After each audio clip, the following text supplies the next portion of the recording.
how to get 120 FPS on Roblox PlayStation 5. So in this video, I will show you how to do that. Just follow these easy steps so let's get started. First of all, open the settings on your PlayStation 5. So first turn on your PlayStation 5 and go to the home screen. Now look at the top right corner and click on the title gear icon to open settings.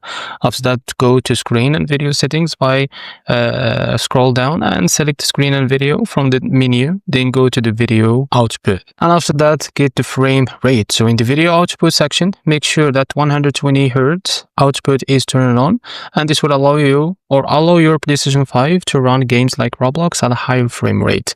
After that, open Roblox and check FPS. So by opening Roblox and start the game, you should be able to see a smoother experience, especially if your game supports 120 FPS. The game will automatically run the best possible frame rate for your screen. So this is how to get 120 FPS on Roblox PlayStation 5. If you found this very helpful, please like and subscribe. See you next video.